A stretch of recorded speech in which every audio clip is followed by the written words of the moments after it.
Welcome to another episode of the Ask a Cycling Coach podcast presented by TrainerRoad. We have a new guest with us that we've never had on the episode or on the podcast before. We have Yeti, Fox, and Shimano factory teams, Richie Rude with us, Enduro world champion. What's up, Richie? Good to have you. Yeah, good to be here. Been listening for a while and good to be on. Yeah, man. TrainerRoad user. If people follow you on Instagram, which they should go do that. We'll link down below to your Instagram. You'll see Richie out there doing, whether it's inside stuff or he often does outside workouts too. Good times. We also have Santa Cruz Hit Squad's Keegan Swenson, and we have Ventum Racing's Ivy Aldrain with us. So it's a whole crew, stacked crew here today. So I feel slow amongst the rest. All right. So we're going to talk about some enduro facing questions, but also just bike handling stuff in general because we have Richie here. We're going to take advantage of it. But first things first, Felix sent in a question and said, I've heard you mention Richie Rude on the podcast before. If you ever have him on, can you ask him how much time he spends training skills on the bike, endurance on the bike, and strength off the bike? So how you balance, like, what does your pie chart look like, Richie? How much time do you spend, or do you even work on skills anymore? Do you just have them dialed in? I don't know. Yeah, I think actually I probably work on skills more now in the past few years than maybe I did in the past. I think I just focus on it more than I have. But I feel like since, like with enduro being, we climb, then we descend, there's a pretty like clear zone where you can actually like work on skills, and that's our descending. So I feel like most of the time when I'm out riding, you're kind of like working on skills.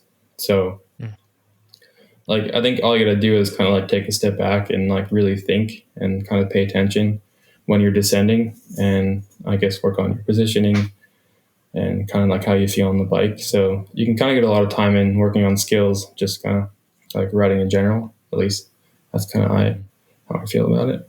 So I don't want to out Keegan on the, sorry, 1 second on this. Yeah. I don't want to out Keegan on this, but like, if somebody like myself or Keegan wants to do skills practice, we just are trying to wheelie and figure out how to do that. Meanwhile, like, what does a person at your level do for skills practice? Because I assume it's probably different than what it looks like for somebody like me. Like, are there certain drills that you always do, or you just try to ride gnarly stuff and session it? I guess like there's different levels of it, but like you'll see online people love doing like cone drills and stuff. I'm not totally into that, but like I guess mainly when I'm riding, I think a lot about like body positioning, and that is kind of what I mainly think about. And then I guess from that you kind of like, it's like you're feeling on the bike and kind of just how your tires react with the ground is what I think a lot about. And I think like for more like skills, it would, I don't know. It's like, I guess I just think a lot about what I'm doing on the bike, and that kind of translates to my skills. So I don't really do drills, I guess. So your skills like come like as you're just out riding. Like if you're out for like a 2-hour endurance ride, you're just going to focus on your skills while you're on that like said descent, and not like, you're not doing like a skill specific ride. You're just focusing on those skills while you're out doing another ride. Is that right? Yeah, exactly. Yeah. Especially now when like you can be out doing kind of endurance rides and like you're not really worrying about your speed. You can kind of focus more on, I guess, what you're doing on the bike. And then like cone drills would basically be you usually choose like a fire road and just line up, a set of cones that you can kind of make turns around and just really break down the basics of cornering. That sounds like a good way to lose some skin on a fire road, right? Like, sketchiest surface you could ride.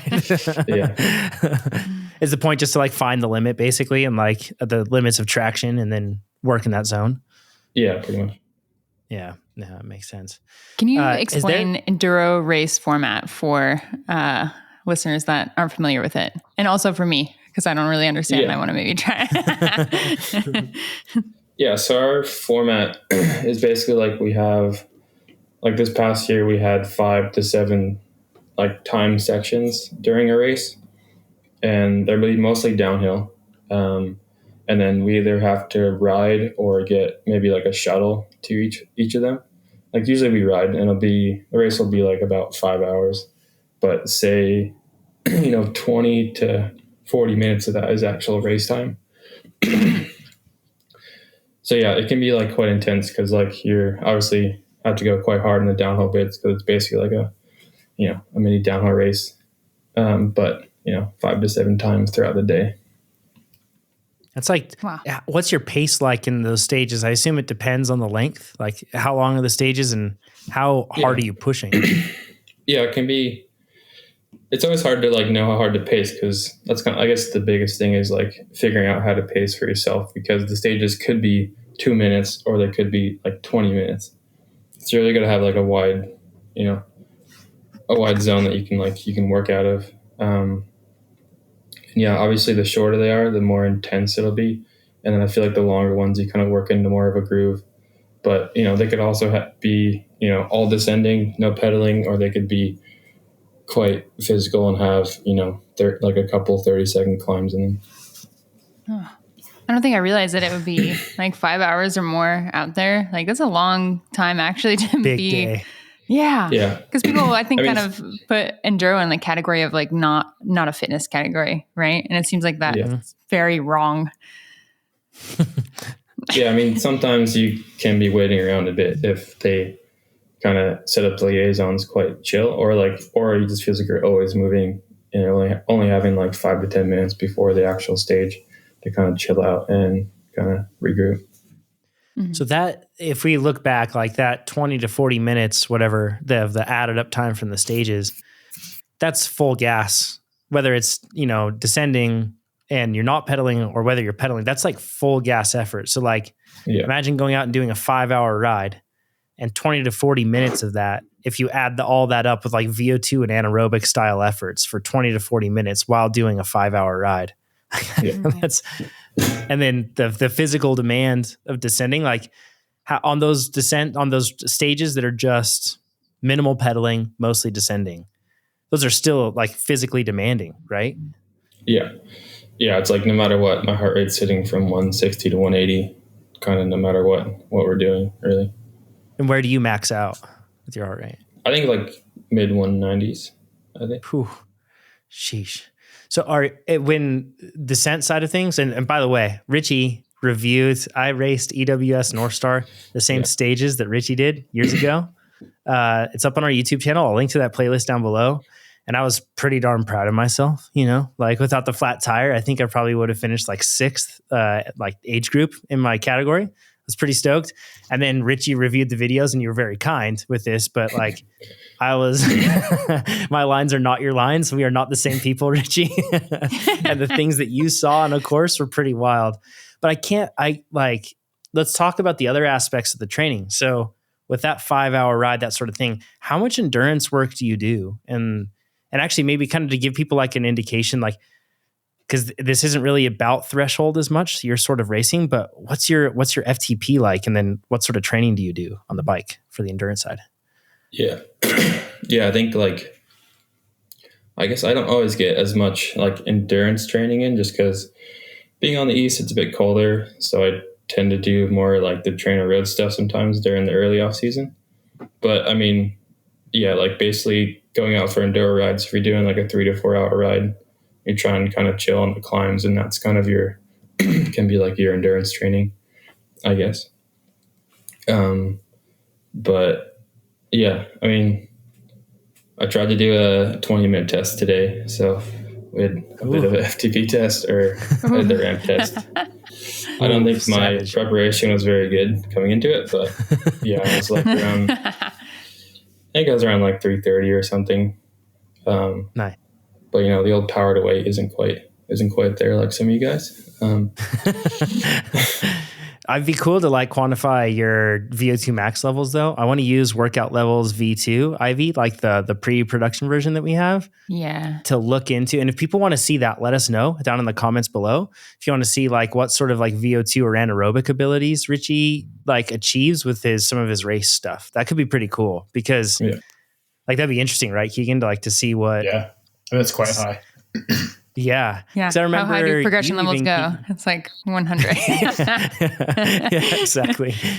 I remember even, Keegan, very early on, you were talking about how you guys ride out of switchbacks and stuff, and it's like a steep climb, and how like most amateurs in races, especially in the beginning, they're riding over their threshold for as long as they can until they blow up, and then they're just kind of limping along through the course.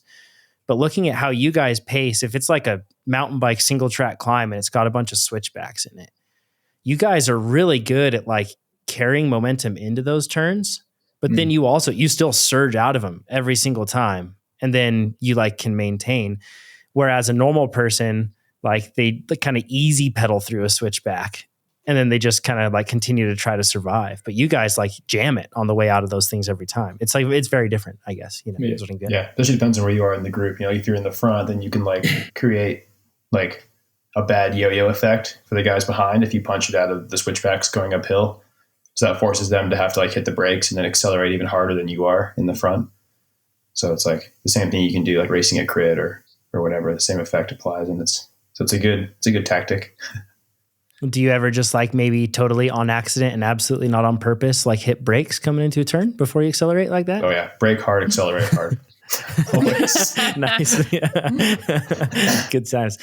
Richie, we should cover that too. You guys don't race like, even though there are multiple riders on course, like everyone's out on the course and then you go through the segments, there will be multiple riders on course on a segment, but you guys start one by one. Is it spaced out by a certain amount of time? Yeah, usually we're about 30-second gaps. And then sometimes we have a minute, depending, like usually the last stage will have a minute. But yeah, it's just 30. How often do do they you stage people? riders based upon like who gets to the climb first? Yeah. Like, Oh yeah, so we all have start times throughout the day that you have to meet. So that's standard across for all of us. But yeah, it's based off your ranking during the year.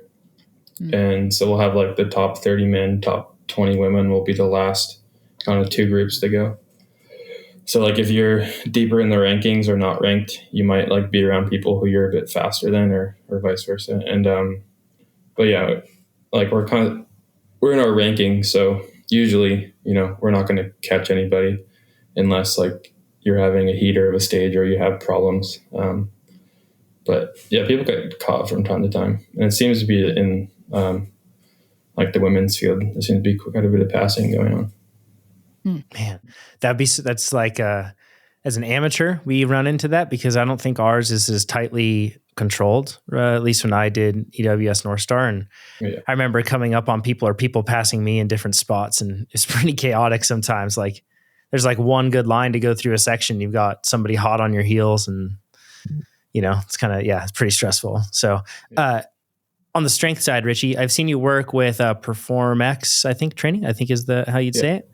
Go check him out. He's a man. I would say like strength training coach to the stars. We've talked about Art O'Connor, WooCar Fit for Keegan and many others. Also strength training coach to the stars. And on the enduro and DH side, Richie's got it. So how much time do you spend in the gym or doing like intentional strength training? Yeah, so I think I've been with Todd from PerformX for like 10 years now, I think. And yeah, I think I'm in the gym usually like at least 3 days a week and pretty consistently, and trying to do it like more in the season this past year and a couple years prior. But yeah, I'm at least in there probably 3 days a week, and it's been a bit less over the past couple weeks, but yeah, usually 3 days a week doing some strength stuff. How long what are the most common sessions? Oh yeah, there we go. Keegan's going to it. Yeah. I mean, I'm only ever in there for like an hour and a half. Nothing too big. Like twice Still as long as me. Then. Yeah. Yeah. Because I'll do. Yeah. I'm normally like 2 or 3, like 3 days a week right now, but they're only like 30 to 45 minutes tops. Yeah. So. Richie, do you try to pair your? Oh, sorry. Do you try to pair your strength days with on the bike training days, or like does it affect your on the bike training when you're trying to do harder intervals? Like how do you manage doing both, so much of both? Yeah, I've been kind of like trying to figure that out over the past few years because I feel like it's always hard to try and like pair them, or at least, you know, do it and then not have your endurance days or like workout days be affected by it. So I think just from like experience and like kind of listening to the podcast a bit, I've been just always kind of experimenting with kind of which days to do it. And yeah, sometimes if I feel like it, I'll do like double days and just do like the bike stuff and the strength stuff and just kind of get it over with. You probably eat a lot on those days. Yeah. That's got to be hard though, because for us, when we go out and we're on the bike, it's like largely aerobic. Our legs will be taxed, but like not our entire body. But if you're going out and you're doing a big session on the bike, like your whole body's smoked, like your hands all the way up, your arms, shoulders, back, core, like everything is smoked. So pairing it on your hard days means something a bit different when you're doing enduro, huh? Like that'd be tough for sure. Yeah, it can be for sure. Like, especially if you have to do like a rowing or something and you're also just did like a very similar like bike workout or something. Yeah. But yeah, it's good. I mean, sorry, it's easier like in this time of year because it is a bit more like just aerobic stuff going on. What are the most common like lifts or movements, or your favorite lifts or movements that you typically do in your strength stuff? Yeah, we seem to be pretty just big on some of the basic stuff, but like deadlifts, like we do like the clean press, but more like a different like adapted version. We're focusing more on like kind of just the movement of the arms and everything. Those are some of the big ones. Nothing too crazy really. We should link. I think I've seen a video before that Todd posted of like you doing like benchmark testing. I'm going to try to find that and put that down below so people can see what some of that looked like on the benchmark. Yeah, side. We just did some a couple weeks ago actually. So. Oh, nice. Whole crew. Is Jesse Melamed also training with Todd now as well? No, he works with someone different. I think he actually uses the Canyon coach. So. Got it. Yeah, he was just joining you guys for some rides then. That's cool. Well, rad. Stoked to have a world champ on the podcast. Thanks, Richie. We're not done. We're going to keep going now. Sorry. Sounded like I was closing it out. It's all done. 16 minutes long. All right. Soraya's question. She says, hey, TrainerRoad crew. And by the way, Soraya submitted this question at trainerroad.com/podcast. But Ivy brought this up as a fantastic idea. On Spotify, if you go and listen to the podcast, there's a spot where you can submit questions. If you listen to this episode and future episodes, you can submit a question right there. It won't show up for everybody, so don't worry. It's like anonymous. It's not like your questions are going to show up there. And if you feel like you're asking something that you're embarrassed about, it's safe with us. Don't worry about it. You can ask any questions whatsoever. But you can ask your podcast questions on Spotify now. It's just tap the episode and you'll see it right there. It's pretty great. So another reason to go and listen to it on Spotify, submit your questions there. You can still submit them at trainerroad.com/podcast, but it might be a whole lot easier just to tap it into your phone when you're listening on Spotify. So, okay. Soraya says, I love all the amazing advice you give through this podcast, and it's kept my husband and I endlessly entertained over the summer during a joint sabbatical that we almost entirely spent checking off as many bucket list MTB spots in the USA and Canada that we could hit. Aww. Best summer ever. That sounds like a pretty awesome time. Yeah. My husband's been a mountain biker for years, but I'm an adult onset cyclist and haven't spent much time on a mountain bike at all. So Ivy's experience she shared on last week's podcast was super intriguing to me. I know Jonathan is really good on a mountain bike and that you have riders like Keegan and Ryan Standish on that are pros. So next time you have mountain bikers on, I think that we check the box for this week. Could each of you, including Ivy in all caps, please share what tips you found helpful and what things you struggle with for the following scenario. So there's a bunch of scenarios here, and maybe just going through like, maybe it's a technique cue, or maybe it's just something you've learned that like you don't want to do or you do want to do. Maybe it's a bike setup thing that helps with each one of these.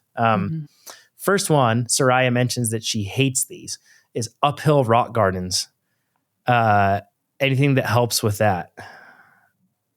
Keegan, do you want to, or maybe Richie? Yeah, you deal with them. That's the thing. Even though it's mostly downhill, you guys have a ton of like pedally gnarly spots where it's rocky and chunky, right? Yeah, I guess depending on like the speed you come in at them at. But for me, I think it's a lot about like carrying momentum.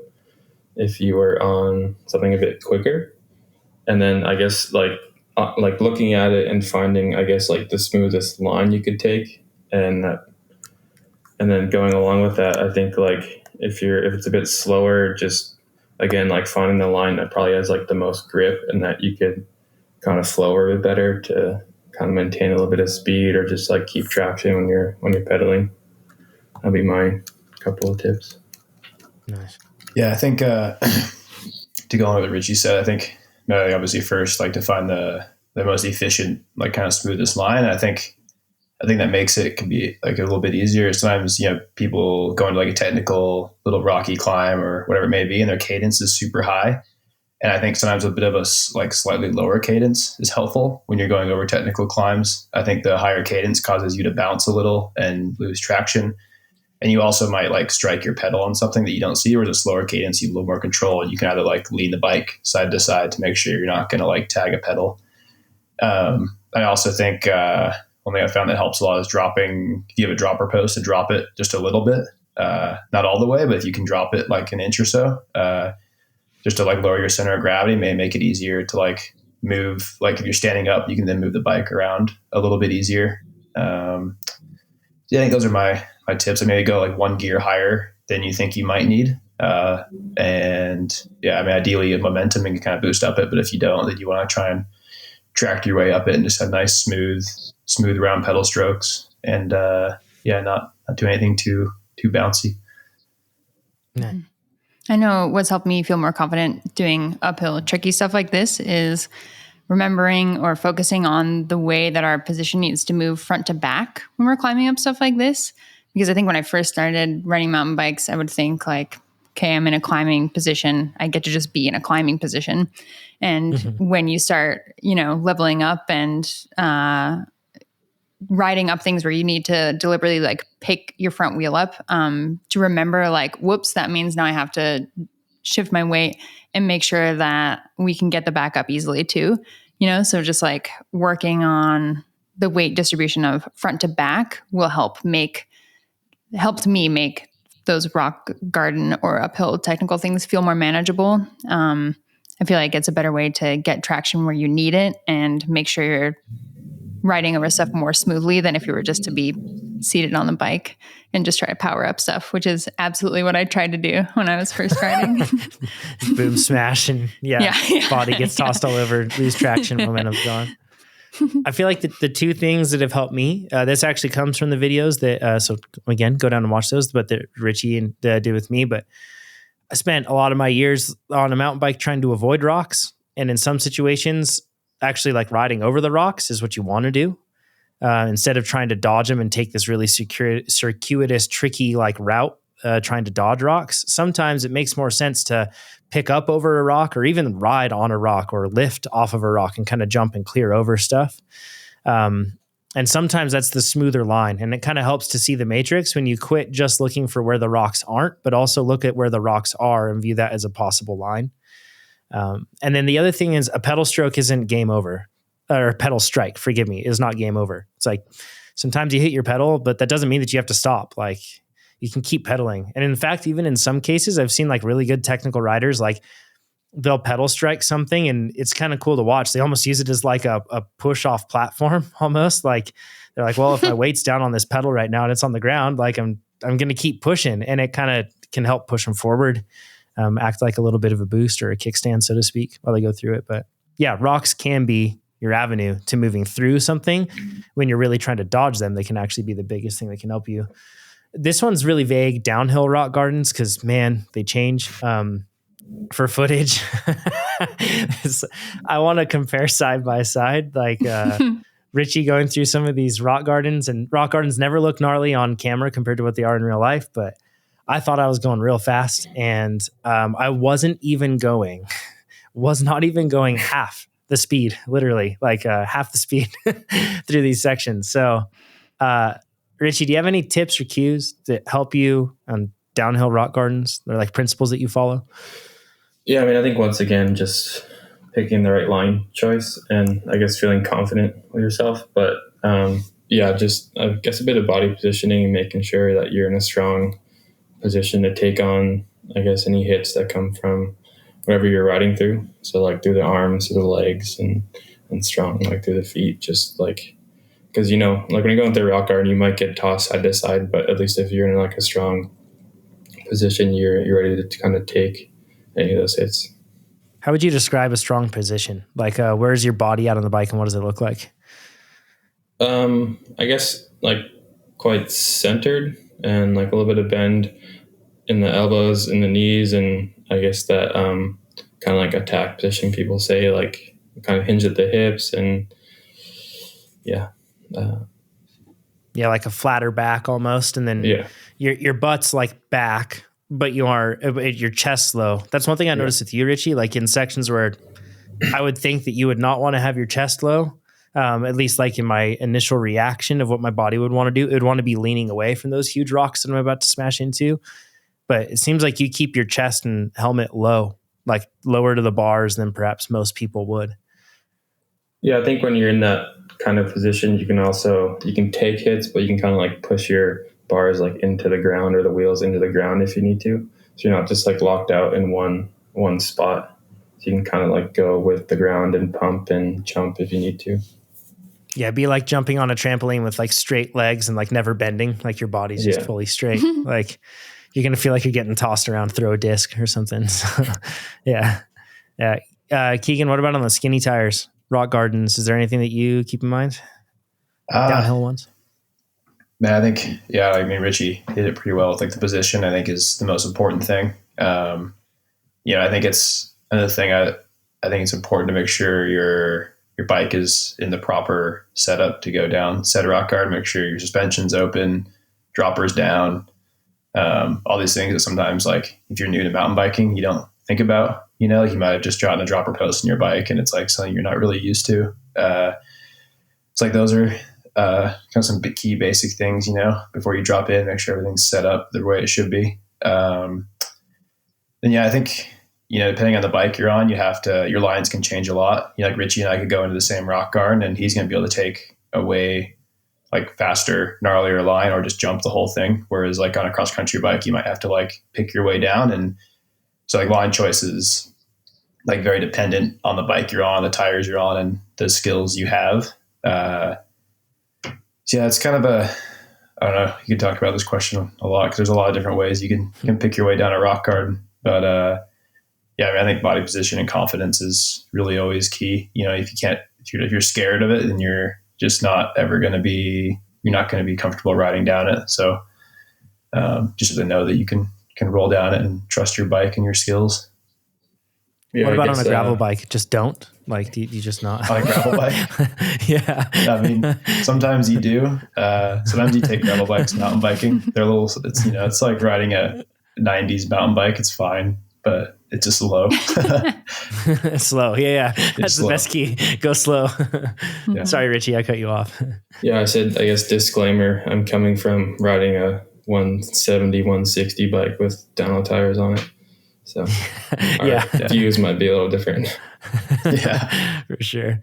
What's helped you, Ivy, coming from like the road and cyclocross background? Has anything helped in this regard? I mean, I can see why my perspective was wanted on these topics so badly because, I mean, as a also newer person to mountain biking, it seems,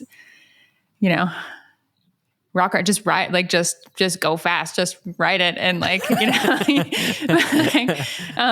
I have a good one, which is don't slow down or stop, which sounds obvious, but when you're so new and tricky features like this are so intimidating and you want time to be able to like look at and think about and process what line you want to take. And I know I could catch myself like really slowing down so much that it's like making these features unrideable because you really need some degree of speed to make like a tricky downhill really work comfortably.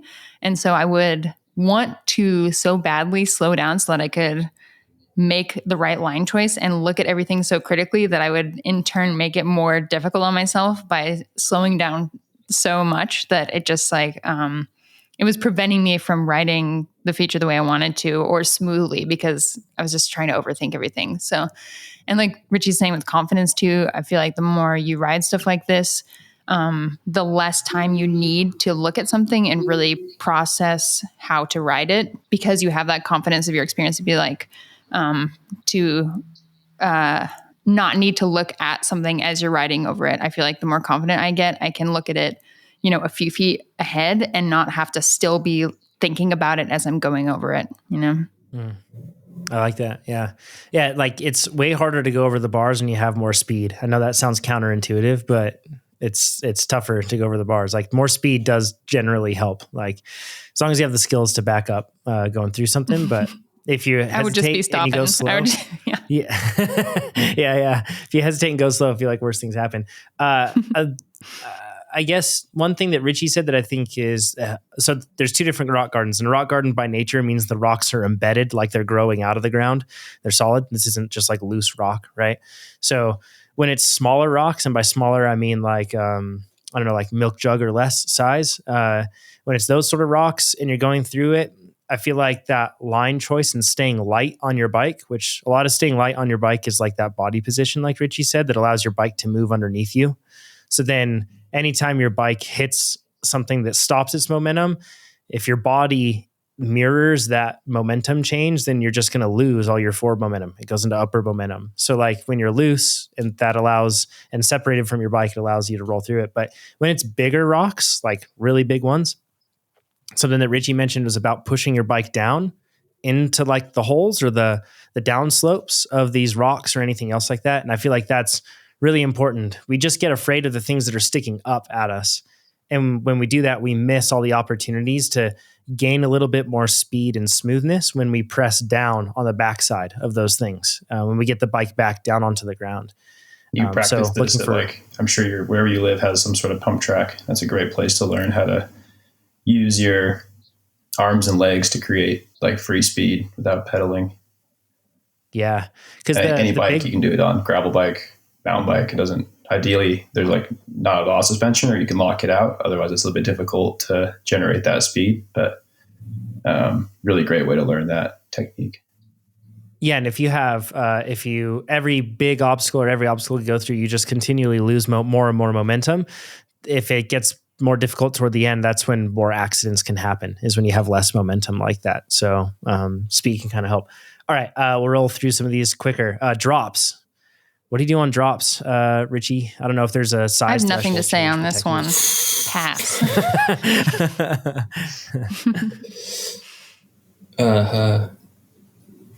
Let Keegan go first. Let me think. I mean, yeah, coming from like the cross country side, I think for me, the biggest focus is to get the wheels on the ground as fast as possible.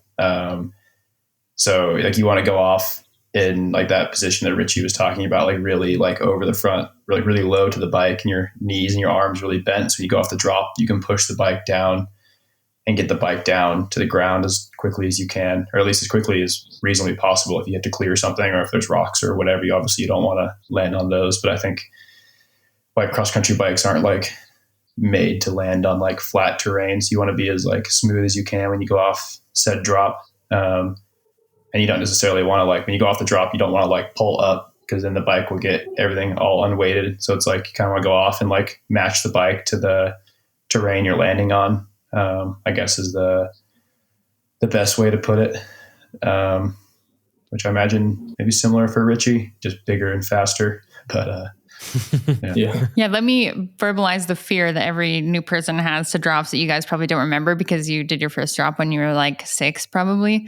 But it's that you will just land super nose heavy and go over the bars. And so it's hard to know exactly what to do to prevent that from happening, other than going fast. But that's scary also. So it's hard for us new folks to know, like from a technique perspective, what to do to prevent yourself from going, full scorpion. Yeah, I feel like I guess like depending on your speed, like most of the time your bike is gonna take you off the drop like pretty well by itself. And you just have to kind of brace and kind of like wait for the ground to come to you and use your arms and legs as that extra suspension to land. But I think with stuff where you don't necessarily have that speed, you kind of need to like pull up on the handlebars a little bit and like, wait for your rear end to come off the ground to then kind of get ready for that landing. Because I feel like I see some people like maybe they, bunny hop too early, or they like they follow their front wheel a bit more off of it, and they kind of forget that rear wheel is still tracking on the ground. And if it's rough, like coming off of it, you're going to run into some issues. And that might even be like when your front end drops, you're kind of just like following that, but you almost need to like feel like you're doing a little bunny hop off of it, or just keep that front end up as you're coming off of it.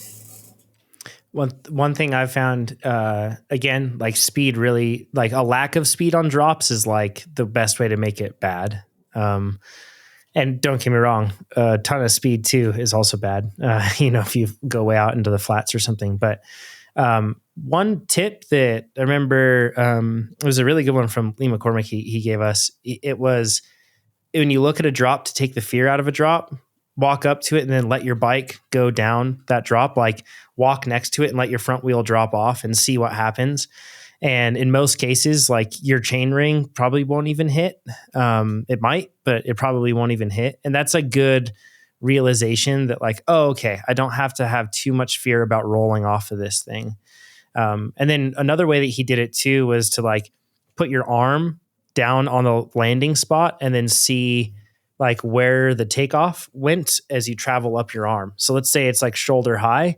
That means that you have all that suspension travel. When you go off that thing, if your chest is really low to the bars and like your arms are like loaded up, and then you go off that thing and your arms are extending forward with the bike, that means that you have equal amount of suspension travel in your arms to what you need to go off that drop.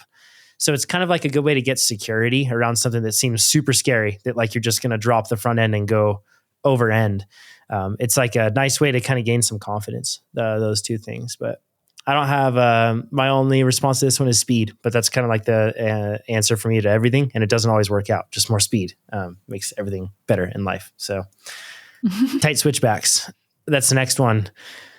These are still tough for me. You guys have so many of them in your enduro stages, Richie, sometimes that look, we have a lot sketchy. A lot. Yeah. How do you, I guess, going downhill, how do you handle those switchbacks and they're super tight and it makes you on a tripod and then it gets awkward and it's easy to tip over the bars? Yeah. I mean, I guess a lot of it is slowing down enough, but that's kind of obvious. I guess like looking if there's any little setup you can do for your front, your wheels to go a little bit wider coming into them. There's, I guess, always making sure you're looking ahead through the corner and like kind of looking around it. If they're like super tight, you can always kind of, skid the rear end around. I do end up dropping a foot a lot. But I think you can't always be afraid to like also lean the bike in a bit and kind of like get that corner momentum going, rather than kind of just like keeping more upright and, having to like turn the front wheel a bunch. I don't know. It's kind of hard. There's like a lot of different ways you can kind of go about it. Yeah. Keegan, how do you do it with like really bad XC tires or gravel tires even? Like, because it's tricky sometimes in those tight switchbacks just to hold traction and not lose traction with the front end. I think the biggest thing is, Richie mentioned like a little place to set up, which would be like if you're making a left-hand switchback, you want to look for space on your right. So maybe you can swing the bike up, even if it's like 6 or 12 inches up to the right. That gives you a little more room to then make the corner. And with cross country tires, they don't have a whole lot of traction. So I normally like to look for like the place in the switchback that would have the most traction, which is normally like some sort of rut or like somewhere you can push against. And obviously you have to make sure that you're not going to like push off the trail or something. But if you look for like, or a rock to turn on, you mentioned rocks can be your friend. Like look for like if there's a nice big rock, you can like get most of your weight on and get the turn done there. It's really dependent. Like I think just trying to set up, then again, like that proper body position in the turn and look for a good place to set your tires into the ground. And sometimes, it's rare for us on the cross country to pull a foot out. Here and there, it's necessary if it's like just a crazy tight turn. It does seem like that's more of like an enduro thing, especially in Europe, to have those like stupid tight switchbacks. But for us, it's rare. Here and there, like you'll come into one super hot and like not see it coming and have to, pull out a foot and skid and hope you make it. But most of the time, you kind of know the track and you can set up wide and kind of get that bike around. But yeah, it's a little bit of it's also, it goes back to confidence. You have to trust, kind of know how much you can trust in your tires and know how much, how quickly you can get to that side knob. And so just kind of experimenting too. It's good to go to like maybe a switchback. The consequences aren't super high. Like maybe there's grass or something if you crash. off the side of the trail and just practice, different techniques. Maybe try like swinging up wide and setting up, maybe try like skidding around it. Just try kind of find a few different techniques that might work for you. Nice. So. Ivy, do you have one that's helped with the tight switchbacks? No, I'm struggling with these so bad right now. Like, especially if they're tight and really steep. I just have I am overcome with fear that I'll just like fly off the edge. And so I'm really trying to focus on looking. I'm serious. I feel the same fear. Yeah. I feel it. So I'm focusing on trying to look, turn my whole head, not just like my gaze, but turn my whole entire head towards the direction that I want to be going on the inside of the switchback. But then also, it's been really hard for me to, coming from road, to really get a good bike body separation. And so I think that the switchbacks are trickier for me when I'm trying to, thinking about like a road turn and trying to like lean and my bike and my body in the same stationary way. And the more that I'm focusing on dropping the inside of my bike in those scenarios, it's helping me feel more comfortable, but it's a really hard habit to break. And it feels scary and high consequence to just like try stuff like this when you could fly off the trail and into some poison oak or down the mountain or something. Like, I hate it. Ivy mentioning the road kind of made me think of something. I know like a lot of people are taught when they mountain bike to keep their feet, like this kind of level. I don't think, you can't be afraid to drop the outside foot like completely when you're going through switchbacks. I think that can help a lot, kind of put the weight on the outside of the bike and help weight those corner knobs and those tires. So if you're going through a left-hand switchback, you want to drop your right foot all the way down. And obviously if you're going to be skidding around the turn, your foot's going to be down there anyway. So I think could be a bit tricky to know, make sure you're dropping the correct foot, but that definitely helps a lot, because if your feet are up level and high, then your weight isn't quite equally distributed in the right places. So another small thing to think about. Yeah, no, that's great. I don't think I had even, I think mentally when get into off-road descending, I'm just like, keep them level all the time, and I forget about stuff like that, on a very basic level that I could be dropping the outside foot. I don't know why I don't think about that. It's such a good cue to follow. Sorry, Richie. Yeah, and that especially would help too with the tighter stuff, to get that bit of a bike lean and kind of get your body more turning through the corner even before your bike turns. Like if you get that, your shoulders and your hips starting to go, it'll help to get that bike to turn around with you. Yeah. And getting good outside weight, I guess, with that low foot. Yeah. Center of mass and the change that brings about versus your feet being even, and then 170 millimeters, if that's your crank length, lower. 170 millimeters is quite a lot. If you had a broomstick and a weight on a broomstick, move it 170 millimeters in either direction and feel the difference in leverage, how much heavier it feels when it goes further out versus how much lighter it is when it comes into you. And what you're doing is you're lowering your weight by that much when you go from even feet to down. And it means that your bike is just going to handle in a much more stable, calm, and planted way. It's like a huge difference maker. I feel like no situation does a dropper help more than on drops, and then also tight downhill switchbacks. Droppers are so good for that because it allows that separation, like you said, Ivy, that's so hard to get. But droppers really make it easy. The only thing I would add to this is whenever I go through a downhill switchback, and I'm worried about losing traction, I do what Ivy said, is I fixate on where I think I'm going to go lose traction and go off the trail and die. And instead to look through it, that's an important thing. But the big thing is don't lean away from the danger.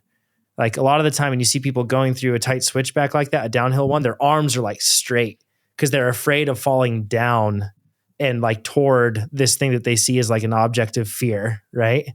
And it's super important to keep your chest low in those situations. You don't have to get forward, but to keep your chest low, because what that's going to do is drop your center of mass even lower, because you don't have this heavy head, shoulders, and torso up high. Instead, it's really low. And then it also makes more of that weight go forward without moving your hips forward. So your hips stay back, so then you aren't going to go over the bars, But then when you drop your chest and shoulders, it puts way more weight onto that front tire. But it does so in a way that isn't going to flip you over the front. So, because like the main thing that we're worried about in a switchback is going off the trail and losing traction with our front wheel and falling. And that looking through the turn, like you said, Ivy, is like a huge tip, and then keep that chest low. Steep chutes, maybe just steeps in general. Like we can cover that. Like Richie, I've seen you guys even change your bike setup for really steep tracks. Obviously, this isn't something you can just do on the fly on the trail, but how do you guys approach steep stuff? Like if you know you have steeper trails coming up, what bike changes do you do? And then what technique changes come from it? Yeah, like I usually keep a pretty consistent bar height, but if something is a bit steeper than normal and it's like consistent throughout most of the race, I will raise my bars, 2.5 mil or 5 mil. That just helps get my hands a bit higher, but I can still, be in that attack position, but just feel a tiny bit higher in the front end, which helps a bit just with confidence and not feeling like you're so angled down the hill. I think, I guess the main thing for me, like being a heavier rider, is just like having my braking really under control. And that's like comes from being in that attack position, maybe a little bit farther back on the bike, weighting that rear tire pretty good and like really dropping those heels and getting that weight down. That helps a lot. And I think like if it's like a steep chute, just I guess looking at your exit and kind of knowing where you're going to be after the fact, where you can slow down and find those good braking points to get your speed down and just kind of be strong through that like transition point. Yeah. And like, you don't always have to go in a straight line. If it is steep chute, you kind of do want to go straight and like not complicate stuff. But if there's like a little way you can make a little corner and slow down, that does help a lot. Kind of like feeling like you're in control. Nice. Is there, Ivy, you've been riding Santa Cruz stuff that's been steep recently? Like, what are the pain points that you found, or like what's helped you get over that? Being on an XC bike, man.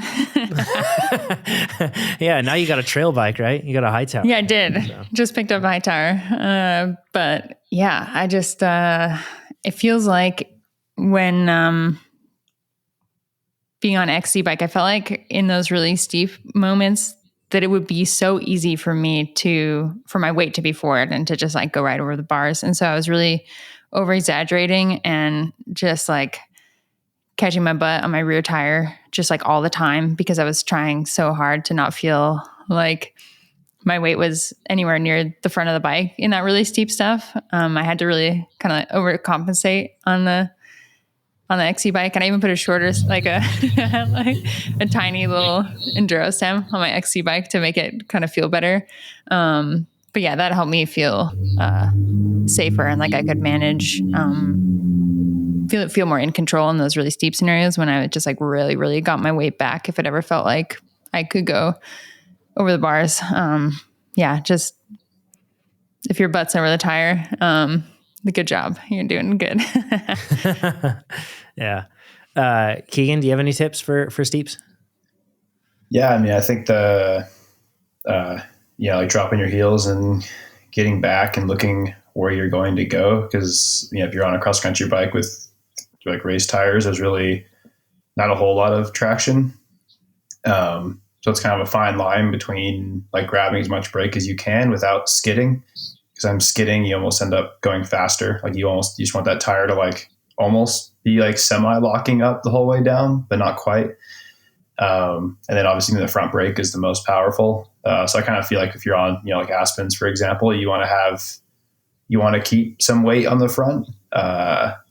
Because if you don't, then it's just going to lock up and you're not going to have any control or traction. So it's kind of this fine line of like keeping some weight up there, but not so much that, you're going to get chucked over. There was like a while where I feel like all the World Cups were like having a competition to see who could have the scariest, steepest chute in their cross country track. And I wasn't a huge fan of it because you really just don't have any choice but to just drop in and like just hope for the best. Sometimes they were just sometimes kind of terrifying and you just have to do it. So I don't love them just because I feel like there's not a whole lot of like skill or anything involved. You just kind of like set up and drop and hope you don't die. So yeah, I don't know. I think, that's the best you can do. Just have that good body position and modulate the brakes well. Yeah. When we're talking about good body position here, I feel like it's so crucial to visualize a squat and a deadlift. You should not be doing a squat when you are going down a hill, a steep chute. You should be doing a deadlift position more. Like have somebody take a picture of you when you're descending from the side down something steep. And if your torso is not like, if it's closer to upright than it is to parallel with the ground that you're on, then that's bad, right? Saddle and should if be your like body, in your stomach.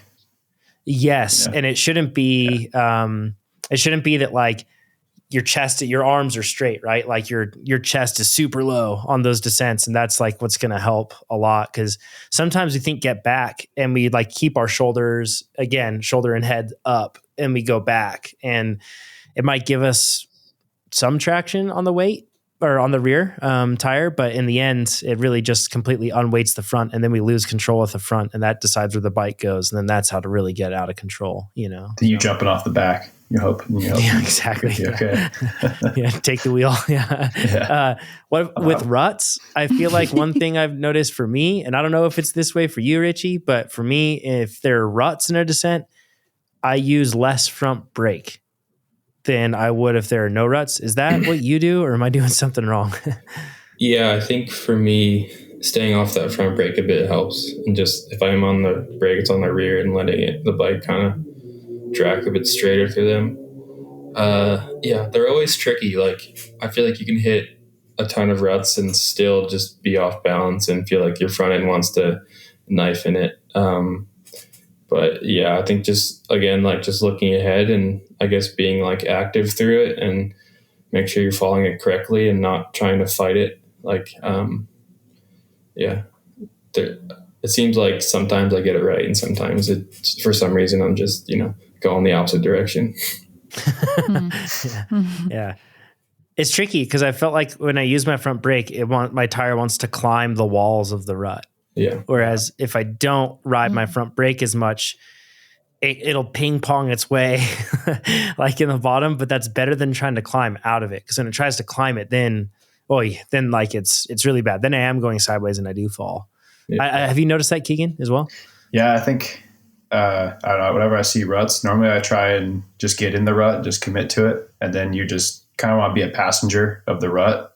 Back off the front brake, like you guys were saying, and just kind of trust it. Sometimes you just don't have a choice but to ride in it. And just you really don't want to fight it because it seems like the more you fight it, the more that front wheel just wants to start biting the side, and then you end up just crashing. I almost feel like I learned this like technique more riding the moto than anything else. Just kind of learning how to commit to the rut more. I don't know if it was because I was like less afraid of crashing or the ruts were deeper or something, but I feel like that for me, that was kind of helpful. Just like learning to commit to it and knowing that like it'll probably be okay because the rut is there for a reason. Like it's either that's where the water goes and that's where it's taking, or it's just been formed by everyone else riding in it. So normally the rut is like the place to be, unless there's some certain conditions like in a cross race where you might want to avoid the rut if you can get on like the green grass or wherever with traction. But for the most part, if you're on a descent on a mountain bike, it's probably where you're going to end up. Jesus, take the wheel, Yeah. Yeah. I want to go into the next one that she has. We're going to skip down to jumps. This one's tough. Like consult your lawyer first. Like this is not like advice from us. So, but I don't know. I feel like jumps, it's really complicated to try to teach jumps. But maybe we can give like a tip that each one of us has that we try to keep in mind with jumping that's helped us. Again, this isn't comprehensive jump advice. Don't go out and jump. Don't hurt yourself. Richie, do you have anything that you keep in mind with jumping? Like to not screw up? Yeah, that is a tough one. And I think a lot of it, would come down to just practice. And I guess maybe watching as many videos as you can and kind of learning the proper technique of, coming up off a lip, and just, being like, I don't know, just being kind of loose in the air and not too tense. And if you don't want to be too tense and kind of get your bike and your body in a weird position where you can't kind of be ready for the landing. Yeah, that's where like tabletops and stuff are great to try and learn. And yeah, and once again, it comes like from a bit of that like kind of like learning a smooth bunny hop technique and kind of having the right fundamentals down. Ride flat pedals if you can. If you can't bunny hop, don't try to jump. That's like, I feel like a good ground rule. Like when I say bunny hop, I don't mean just like pick up on your clipless pedals and lift your back end up off the ground, but the real bunny, the real bunny hop, like when you pull your front end up and your weight shifts backwards. And then what you're able to do is you're able to take that energy and move the bike forward. And then the back wheel comes off the ground like a proper bunny hop. But if you can't do that, jumping is always going to feel terrifying, I think, because you'll just be a passenger, all the way through it. Keegan, you've gone to Eric Porter's place, Porter MTB, great YouTube channel. People should check it out. You've gone to Porter's house and hit some gnarly dirt jumps before. Pretty good for a gravel guy. I mean, I hit the jumps he built for his like 13-year-old son, because he's over here. They're not average 13-year-old kids. My jumps are super easy. Just ride off them. I'm like, no, dude, I'm not hitting those. So yeah, then he ended up building the jumps for his kids, which I was stoked because I was able to hit the jumps, which are still like proper sized dirt jumps. You go quite high. Like I wouldn't hit them on a mountain bike. I'd only hit them on my dirt jumper, which I think is a great tool to learn to jump on. If you have the ability to borrow one or find one, they're quite cheap. That way you can really learn how to, there's no clips and they're easy to bail off of if you mess up. Nothing to break. I think the best way to learn to jump is just find like, your local little like dirt jump park and like start off on the tiny little tabletops and just like slowly build your confidence up. But go bigger and bigger. And if you can, find a coach or someone to help you, because having someone to help guide you the proper way to go off those jumps makes a huge difference. Like I know Sophia did a skills clinic a couple of years ago with a guy up in Arizona. And I know it helped her confidence a ton with jumps and drops, just like learn that proper technique, because for me, I wasn't able to teach that stuff. I just know how to just do it. And it's hard to like get across those words to like said, those right skills. So yeah, definitely would recommend that, I guess.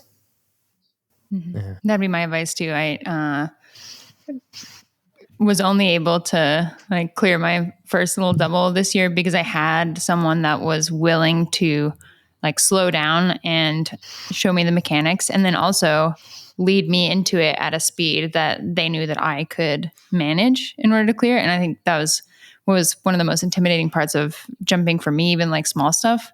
I didn't know what the appropriate speed was for all of the different scenarios that we can encounter when we're trying to jump. And so to have someone there that was willing to slow down and do it with me and let me follow them into the feature really helps me learn. So getting someone that that's willing to help you do that and be nurturing and, gentle when they're providing feedback and instruction will really help you a lot. Yeah. Good tips, Ivy. And go see Ivy Shred on her Instagram. So I remember when you shared those videos. That was awesome. Yeah, forget these guys. Check my Instagram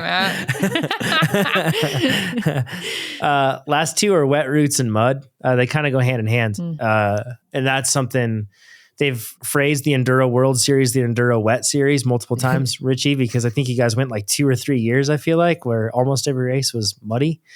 Yeah, there was definitely one season that was wet.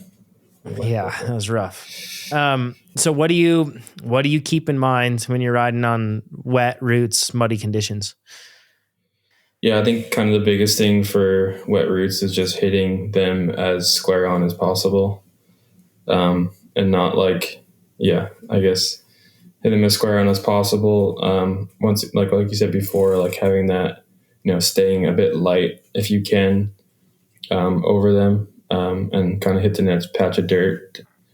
Then with mud, I think like the best tip is to like, I guess, read the trail and kind of understand where you have the most support in the trail, or where I guess more tire tracks have been to kind of like carry a bit more speed, or just like kind of know where you can, have a bit more support in corners and just feel a bit more confident, rather than, I guess,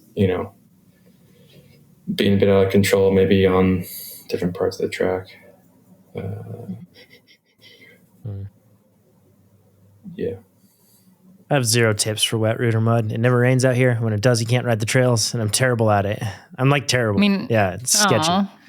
I mean, I'd say just like counting on not having traction, like believing that there's a way that you can ride it, that you'll get traction is a fool's errand. Like just count on it being like, you won't have traction here. Like count on it, Yeah. I think, the biggest thing that helps for me is just telling myself like no brakes. Cause I think, I'm used to maybe growing up out west. I just, learned to ride dry trails, and it takes a while to learn how to ride those like wet, slippery routes. And, like Richie said, you just want to square them up. You don't want to hit anything like diagonal, or like slanted, especially if they're like really polished and there's no bark left on them. There's like absolutely no traction. So you just kind of want to get light and like don't touch any brakes, and just kind of aim for sections where you think you'll have traction, whether it's dry dirt or a bit of mud, or maybe some rocks that like kind of a nice like aggressive granite or something can have a lot of traction. That's kind of all I got. It's a bit difficult. You just have to count on just kind of pinballing down whatever you're going down and hope you make it. And that's where you place your braking, right? In those sections where like you don't want to brake on the roots or the slick rocks or something else, but you want to brake in those spots where you're looking down the trail and you're like, ooh, there's a spot where I can squeeze in my braking. And instead or turn. Let myself I can brake or I can turn here. You can't always do both. Sometimes you have to pick one. And and I guess tire choice and pressure is also big. I think tire pressure can do more for like wet routes and mud than a lot of things. So you definitely can go lower than you think you can, because you're not going as fast, and things are a little slipperier. So you're not like hitting square rocks quite as hard, and the tire just conforms better to the rocks and roots when there's a bit less pressure in it. So normally you can drop a couple PSI depending on the tire, and inserts can also be helpful there. Makes a big difference that we can run that lower pressure, not risk like pinching, and you have that good tire and tread contact. Yeah. For reference on that, during Cape Epic, I ran 15.5 and 16.5 PSI under normal conditions on 2.4 Aspens on 30 mil internal width wheels with inserts. Psycho. And then on the mud day, I ran 12.5 PSI because it was just absolute, like it was hard to stand. If it was any slight like slope, you were just sliding everywhere. Were you still on Aspens? I'm probably going to be... Yeah. Oh. And I didn't have any mud tires to bring, so I dropped down to, what's that? They're predictable. Yeah. Like that's the thing. Do they may not give you traction. Predictably bad. I mean, at least you can count on them. Yeah. And I figured I wouldn't be going fast enough where I'd like destroy a rock anyway, or destroy my rim on a rock, since it was going to be so muddy for 50 miles. Mm-hmm. So I was like, yeah, okay, I'm okay with running it less. And it was like a noticeable difference when I was riding behind people in different spots, and I'd see everybody sliding off the trail, and I would have traction where they wouldn't. Tractor. Yeah, exactly. Yeah, it wasn't fast. I bet I was dragging a ton of watts, but at the same time, I wasn't having to fight to hold traction all the same. And I know we can't quantify that quite as well, but that exhausts you when you're constantly fighting for traction and you're trying to put down power. It just gets really tough. So Soraya says, I know that's a lot, but in my few years of mountain biking, I've found that crowdsourcing opinions is the best way for me to find specific thing I lack or need in order to level up. So hopefully this helps not just me, but many other wannabe shredders, is what Soraya says. Help me. So, there we go. Yeah, I hope it did. Thanks for submitting all those questions, Soraya. That was awesome. Okay, we're going to run through a handful of these ones pretty quick. David says, hey, TrainerRoad crew, love the podcast, and your nutritional expertise has been massive for me on the bike. I ride and race Enduro mountain bike and find that fueling properly has improved my performance immensely, not just physically, but cognitively as well. That's a big thing, right, Richie? It's just like mental fatigue on going down those and brain fog. Yeah, definitely. Yeah, you can do that on an XC race or a gravel race, and it's like fine, but do it when you're going through a rock garden, at Mock Chicken, and it's different. So then David says, I'm more focused for the descents and in a better mood on long days. But my question is about fueling. 90 grams per hour has been the standard y'all have pushed for quite some time now, and that has worked well for me. But with Enduro, I find I tell myself to stop fueling once I've stopped pedaling up, even though I find the down is almost just as physically demanding. Jumping, pumping, sprinting, pushing, pulling, etc. So should I strive for the 90 grams per hour just when pedaling up, but not fuel so hard for the down? I feel like I know the answer here, but some reassurance would help me stay on track. Thanks for all that you do, not just for road cycling, but for the off-road world as well. Richie, how do you time all your nutrition? So you have these like stages that are super intense where you can't take a gel or a drink in those. And then you have the liaisons, which are like the long connections in between stages, which are not timed, but you still have to get to the next stage before your start time lapses, but it's not like you have to sprint your way through it. So how do you time when you take in your nutrition? At what rate do you try to take things in? And then are you taking in drink mix, gels, blocks, food? What do you do? Yeah. So, I mean, I can't say how much I actually take in per hour. It's always tough. Like you might have to save one bottle for like 2 hours. So you're kind of just like stuck with that.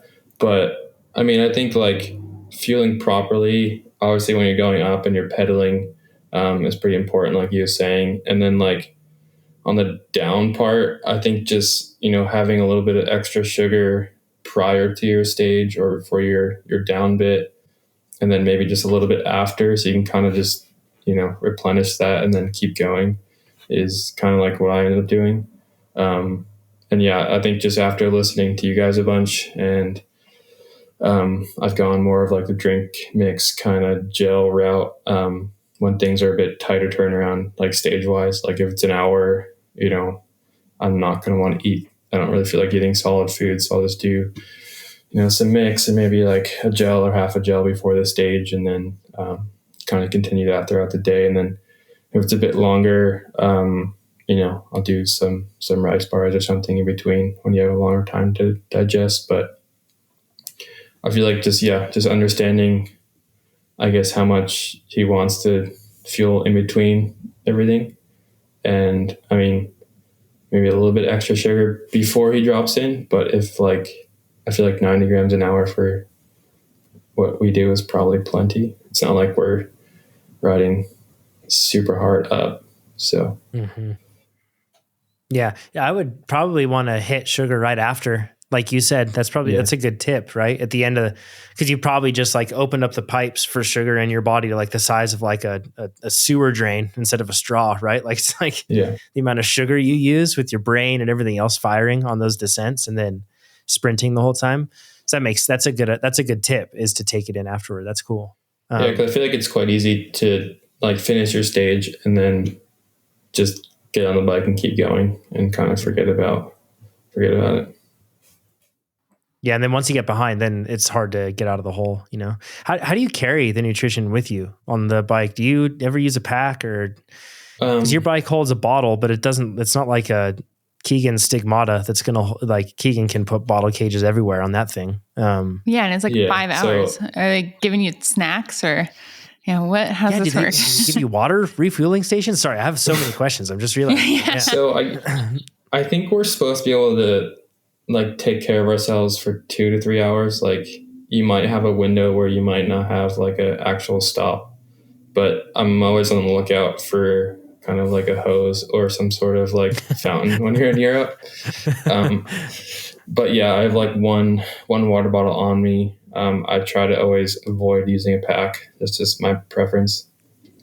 And then, I'll carry, if it's gummies or a bar or two in my bibs. And then I will bring like a bag of drink mix or something if I know I can fill my water bottle back up. I'll put more back in then. And then I usually like you have to take care of yourself for like 2 to 3 hours at a time. We might like hit the pits and then completely like, I guess, kind of re-up on supplies if we need to. Yeah, and kind of like overfuel intentionally, knowing that like you might go without for a while. So do you ever do that? Like get down to the pits and chug a bunch of liquid or something else, or take in a lot because you know that it's going to be a long time? Yeah, like usually you might get to the top of the stage and just like, I don't need to eat anything. Like I'm good.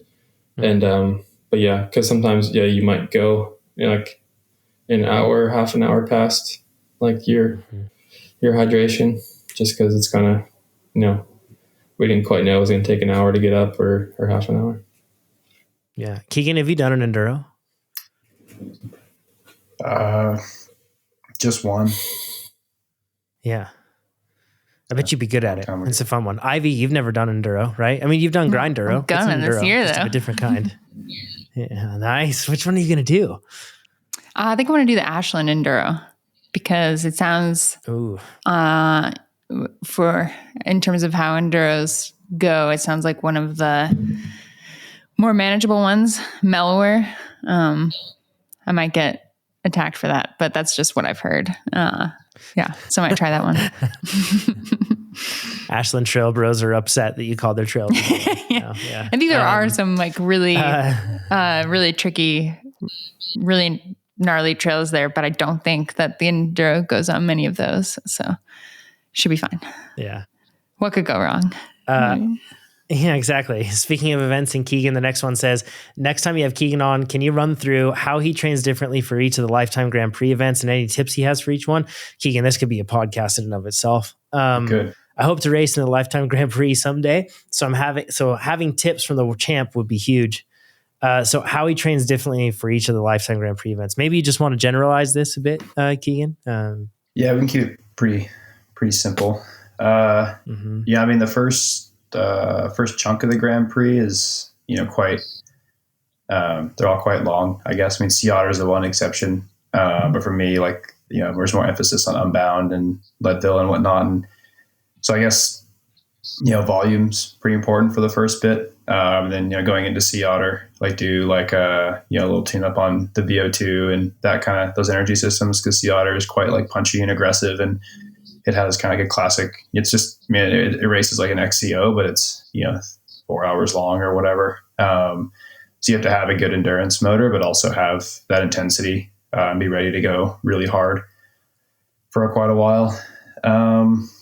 Yeah. And then, you get into Unbound, so you want to build a little bit more, do some more volume there. And same with, Crusher and Leadville are both altitude and longer races. So the aerobic engine's important. And then, as you get into the second part, like Schwalm and Big Sugar. I guess the Rad I didn't race that one, but basically it seems it's a longer gravel race altitude. So that would also fit into the kind of the more aerobic block.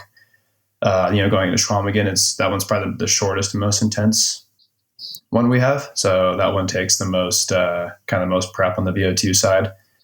30-30s and just whatever VO2 work you want to do. Cause that's kind of varying terrain. The longest climb is maybe 2.5 minutes.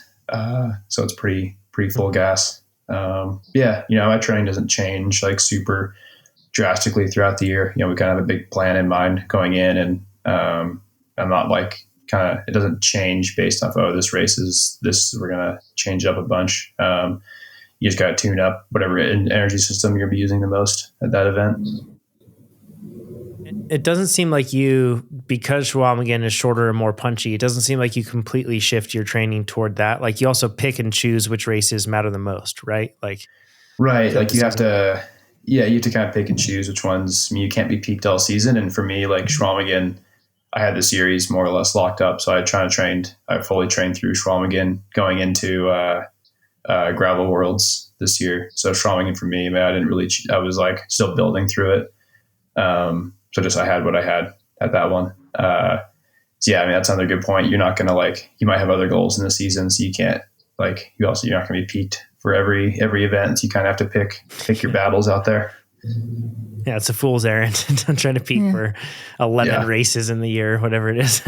Yeah. I mean, that said, do you change your strategy for something like Lifetime where your season is so long? Are you talking about changing your strategy for longevity at all? Or are you kind of just playing that by ear? Because that's such a long season to try to be fit for the whole time. Yeah. I mean, it's also mentally too, it's hard to be, fully ready for every event, because you have a Lifetime Grand Prix and then you're probably racing some other events too. So you kind of have to, maybe you're going to pick 3 or 4 of the Lifetime races you're really going to target that are kind of spread out well, or maybe they're together enough that you can kind of do one peak for them. It's definitely difficult to try and time everything just right for that series because it's so long. By the time you get to October, you're running on fumes and you don't want to be really racing anymore. So it's a bit difficult to kind of manage the fitness and manage the mental side of things. And it also depends on where you are in the series, like if you have to race all the events and if you have to perform in the last one, so maybe like you're going to train differently depending on that situation too. Like if you have to perform the last one in order to finish in the top 10 or whatever, then you're going to be peaking for that one. And maybe you're going to sacrifice some other events. So yeah, it's really dependent on the athlete and what their goals are for that lifetime series for the season, I guess. Richie, thanks for joining us, man. It's pretty rad to have you on the podcast. Keegan, thanks for coming on. Ivy, Richie, what's your, I guess, going for Enduro World Championship again, or Enduro World Cup next year, I guess, World Cup overall title? Yeah, I think that'd be the goal again, is just I'd love to win the series again. But I think we're going to have Enduro World Championships this year. Ooh, nice. So that's kind of new. And so that would kind of be a bit of a goal event. And then aside from that, just kind of enjoying being on the downhill bike a bit at maybe 1 or 2 World Cups and doing some smaller races, hopefully. Ooh, that's exciting. For those who don't know, Richie, if I race an Enduro, will you race an XCO race? Richie's doing Unbound. He's already committed. Unbound? Oh my gosh. It would show all those gravel guys. Show all those gravel guys complaining about the big rocks of Kansas, I think a slightly different perspective. I personally don't like, if the gravel road's too rough, I'm out, Either wants it full rough or smooth. Yeah. That makes sense. Well, that's rad. People can follow Richie, just Richie Rude. I think Richie Rude 1 is it on Instagram? I can't remember which. Yeah, Richie Rude 1. We'll link down below. So you can go follow Richie, support him. They race around the world, so you can go to Richie's races and go support him. And you've heard him on this podcast, which is pretty rad. I'm just super stoked to have you on here and stoked to see your season unfold. Thank you to everybody that submitted questions for this. Again, you can do that on Spotify now. Just go to Spotify, find this episode. You just scroll down a touch and you'll see a spot where you can ask the question and submit your podcast questions. It won't show up for everybody. Don't worry. It'll just be seen by us. Submit your questions there or at trainerroad.com/podcast. If you haven't signed up for TrainerRoad yet, even champs like Rich use it over here. It's pretty sweet. So if you haven't signed up for TrainerRoad, use it. It'll make you faster. 30-day money back guarantee. Talk to y'all next week. Thanks, everybody. Bye. See you guys.